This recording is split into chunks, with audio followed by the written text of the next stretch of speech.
What other ecosystems are you particularly bullish on that you think will do well this cycle? Narratives that I'm bullish on still. Is going to drop a token? When are you expecting to see some kind of breakout? Come on, give me a number. Come on. I'll give you a number. I think Bitcoin could get to $1,000 in 2025. How would you sell into that and make sure you return the best profits for you? Every increment up, I'm selling a little bit more. I think we're going to see drop a token.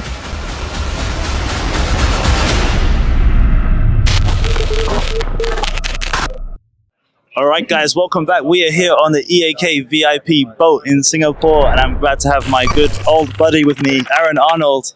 Welcome back to the show, buddy. Erhan, great to be here. It's Erhan and Aaron, Altcoin Daily, EAK Digital. Great to be here, man. Let's go. Well, thanks so much for being here.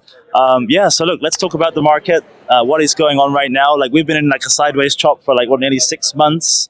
When are you expecting to see some kind of breakout? I think everyone's waiting for that huge kind of green banana. For sure. Everybody is, this is why they always say, the OGs say it's so important. It's not timing the market, it's time in the market. And it's true because we've seen so many people, I think, kind of leave crypto at this point. But I think things are just about to change in a big way. And I'm not the first to say this. I think it's pretty obvious if you follow the market every day, which we do on Altcoin Daily. And the Federal Reserve, by the time this interview comes out, I'm sure they will have announced a rate cut plan. Yeah. They're pivoting.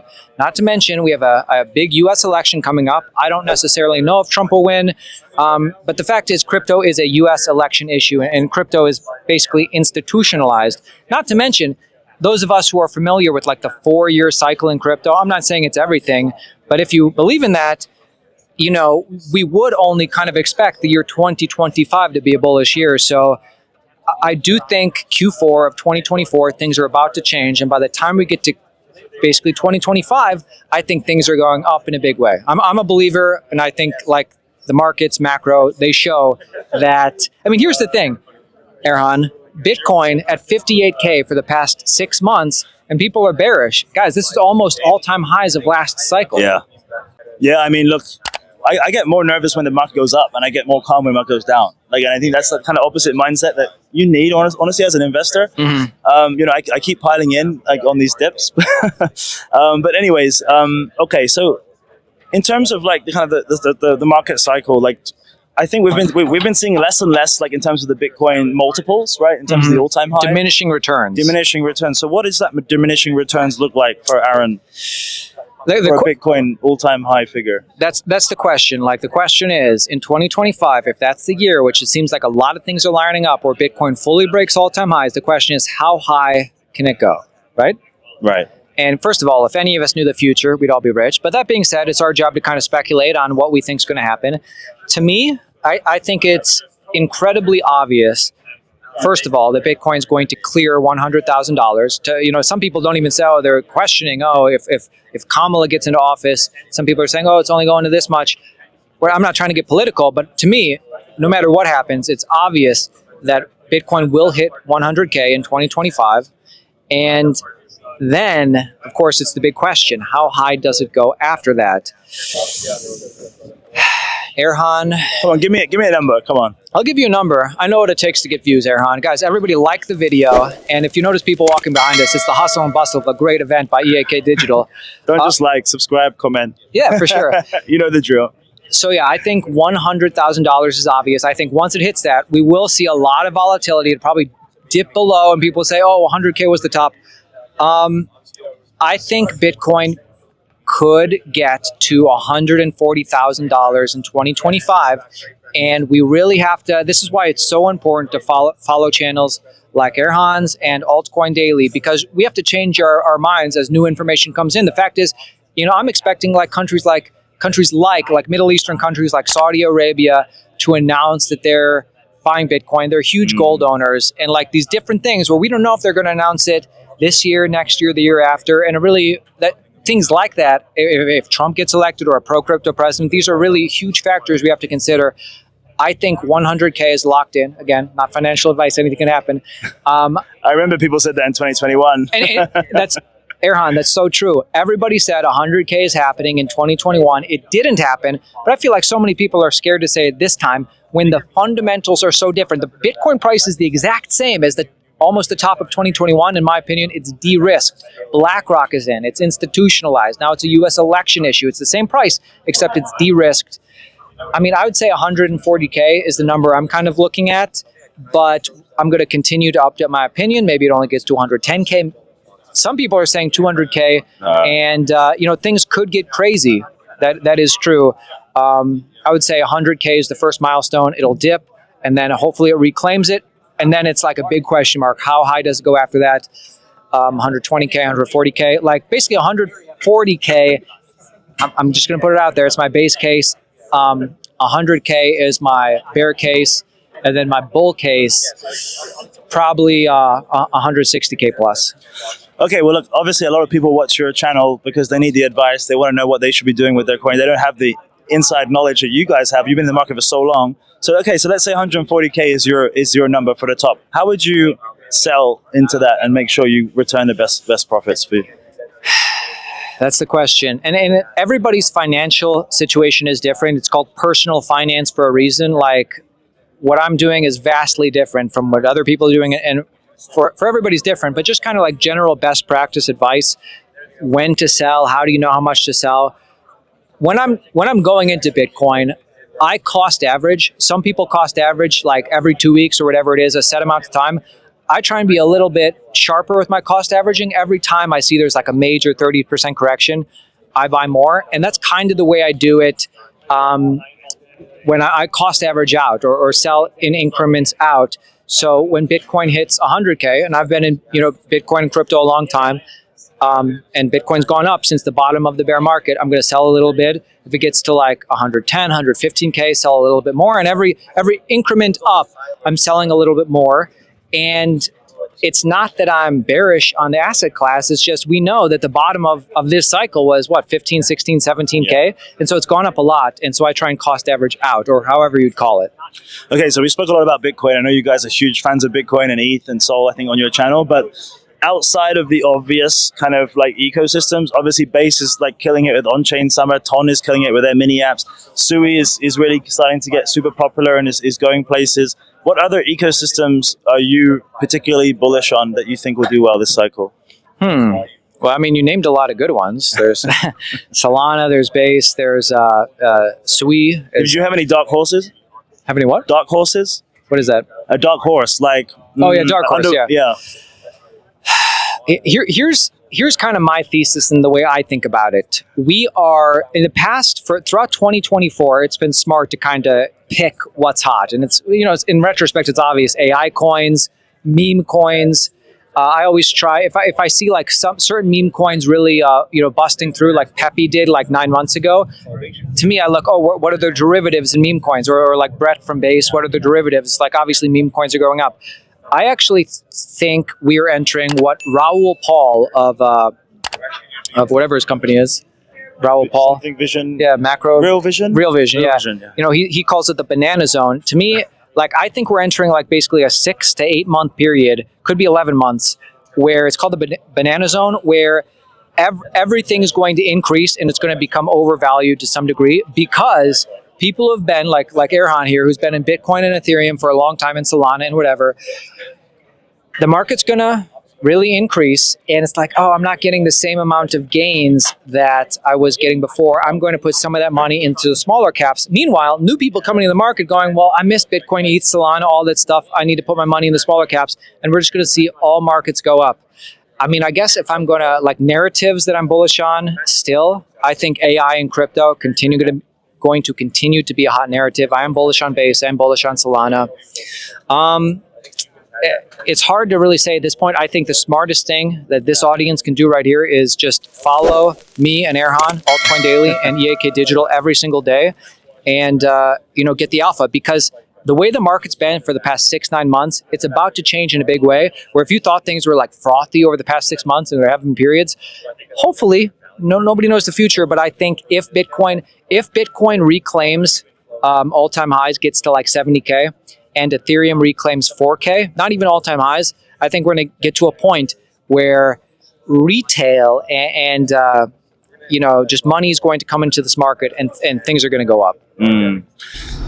Okay, so let's say I give you $20,000 right now, cash in hand. How would you spread that? Not Bitcoin or Ethereum to get the maximum gains for this bull run. Let's go 5,000 in for an AI play. Interesting pick. I'm going to go 5,000 in.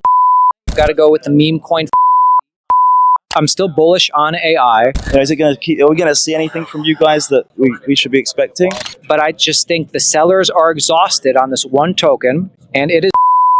So obviously, there's all these rumors like, is Base going to drop a token? Like, obviously, Coinbase is very American, so maybe you guys have more of an idea of like the steer on that. I know there's lots of regulation issues. Do you think Base will eventually drop a token? If so, should we be farming the hell out of it?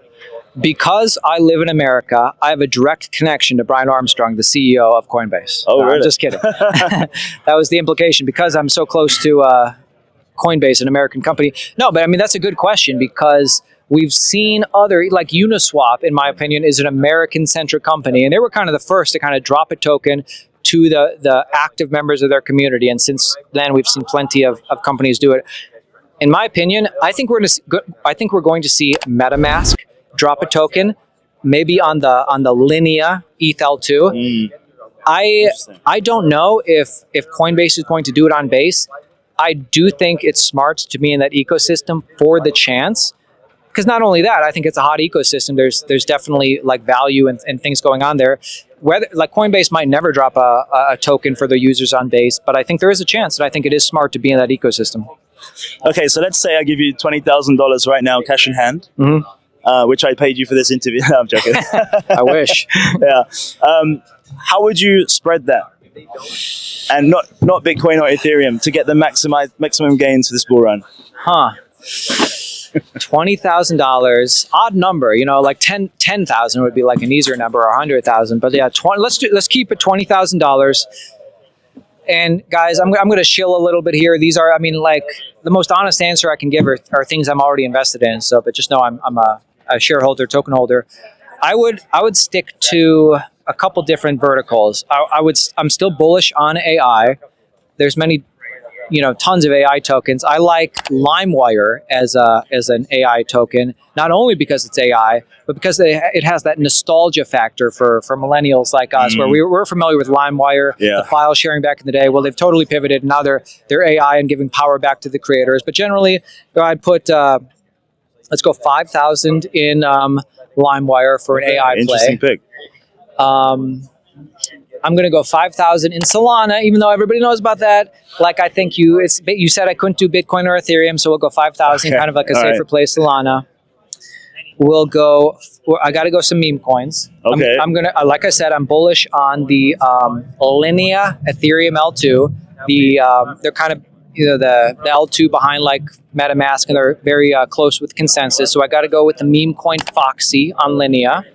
So now we're at 15K. We have Foxy, we have Solana, and we have LimeWire. I'm going to do another 5K. I'm sure I'll think of so much more after I'm done here. But we're going to do another 5K in, this might be an obvious one again, but I just think the sellers are exhausted on this one token, and it is Chainlink. And yeah, there's a lot of selling from their organization because I think they pay a lot of their employees in Chainlink. But I believe that the future of this, of crypto, the projects that are going to rise to the top are the ones that generate real revenue. And I can see Chainlink generating a lot of revenue because not only are they partnered with Swift, the global financial settlement company that connects all the banks, but also like the Depository Trust Clearinghouse, which is the largest securities settler in the world. They do like quadrillions of volume per year, and Chainlink, it's not that they might work with them; they're directly working with them. So I think that they're kind of like upping their involvement with them. So I got to think that the tokens that generate real revenue are going to do well. And although Chainlink has suffered a lot of sell pressure in the past, I got to think that sellers might be exhausted, and I still think Chainlink's a winner to me. I think also, with the rise of real world assets, like oracles are becoming more and more and more important, more and more being useful. And obviously Chainlink is like easily the market leader in that regard. So they're bound to see, huge upside there. And I actually think, all the FUD around like token unlocks with Sui and Celestia and the Chainlink dumping, and I think that could just be a massive psyop. that like if you counter trade it, like you could do really well because everyone's expecting the opposite. And from my experience, like that happens a lot of the time. Are you bullish on Sui? I'm very bullish on Sui. I was just at Sui Builder House. I'm here. I was there. You know, I had a great interview with Adenyi. He was telling me all about the Sui Play OX1, which looks super cool. And, you know, like their ecosystem is growing at a massive rate of knots. They've got big VCs behind them. You know, like they're doing a lot of good things for sure. I like them, to be honest. I mean, they're probably one of the best performers in the last couple of months, I think. I keep seeing them going up and up. But yeah, I mean, look, who knows? You know, I mean, Mantra was a big one for me. Really? I mean, I had like $500 of Mantra in my OKX account in the bear market. I was like, it's finished, like whatever. And like, I went open it the other day and it was like 100x or so from there. So it's dude, that was my experience going from the 17 cycle to like the 2021 cycle where I bought like Theta token in 2017 or 2018. And it was, I thought this project's over. Then I opened my whatever exchange it was on. I was like, whoa, this thing really. Well, you can thank me for that. They were our client for 3 years. Oh, really? Then I can thank you. You can get the drinks in later. Yeah. Yeah. Okay, cool. So look, you know, we're here in Singapore, talking 2049. Like, obviously, a long way for you to come. How long's the flight from West Coast? 17 hours from Los Angeles. Oh my God. So what made you come this far? Like, because a lot of KOLs, some of them don't travel, you know, especially like big guys. And yeah, we used to not travel as much. We've been traveling quite a lot in the past couple years. I really like, well, first of all, I like to have a reason to come to these events and conferences. You know, we're speaking at Token 2049, and often the reason we're coming in general is because we have something to do. But beyond that, I love meeting people in real life who I only see on Twitter, like Erhan or like, I mean, so many people, Michael Saylor, Vitalik. I mean, there's obviously so many. I'm in good company, huh? Exactly. You know, everybody like that. It's truly the way you make real connections. Me and my brother at Altcoin Daily, we used to be hungry. We used to go to these conferences and try and get tons of footage. And Aaron, you're doing it smart, but we used to like, it used to be a distraction to us because we wouldn't really like make like real connections. Now I go to these things and I just like to chat with people. Both people I'm fans of on crypto, Twitter, and YouTube, and just like other people, part of the Altcoin Daily audience, and get to know them. So I've always been super impressed with your content. You know, like I mean, you guys always have like some of the highest views, highest subscribers. You've managed to keep it up for so long, even with all the kind of guys down the stairs that are doing great jobs as well. But you're just consistently at the top with your subscriber base. Like, how are you? Like, is there an evolution to Altcoin Daily, or is it just consistency? You know, is it going to keep? Are we going to see anything from you guys that you know we should be expecting? I appreciate that, Erhan. We always try and do our best. You know, if people aren't watching, then we got to change some things. It's like, to us, we want to make content that people like to watch. And when I got into the space, we started in 2018. The vibe at the time for content creators was kind of like, I know what you should want to know, and if you don't like my content, then you're either dumb or like scamming people. I didn't think that way. I thought, I want to make content people want to watch. Yeah. But you know, you're either as far as where we're going. You either want to be doing something totally different or get bigger and better. For us, we want to get bigger and better, bigger guests, bigger events. But we are kind of expanding in different ways. We are trying to get Altcoin Daily bigger and better. We're also producers of and judges on Killer Whales, which is like the Shark Tank show for crypto. High production value. Season 2 is coming out at the very beginning of 2025. And beyond that, there's one more thing. I'm trying to think of it, but you know, we are trying to get bigger and better, I guess. Amazing. Well, look, Aaron, thank you so much for your time. I'm sure I would love to talk to you more, but I'm sure you want to chat to everyone down the stairs and enjoy yourself. So, Erhan, this is a great event. I appreciate you. Thank you so much for having us. Great being connected to you. And I encourage everybody to not only subscribe to Erhan's YouTube channel and Twitter from the Altcoin Daily audience. I just think this guy's a good guy to know. Every single party, an event that I've been to with this guy, it's always quality. And sometimes, even if I really like the person who throws it, sometimes the event's not always quality. This guy always knows how to throw a quality event. Thank you so much. Thanks for joining us, bro. Yeah, dude. Cheers. Thanks. We'll see you next time.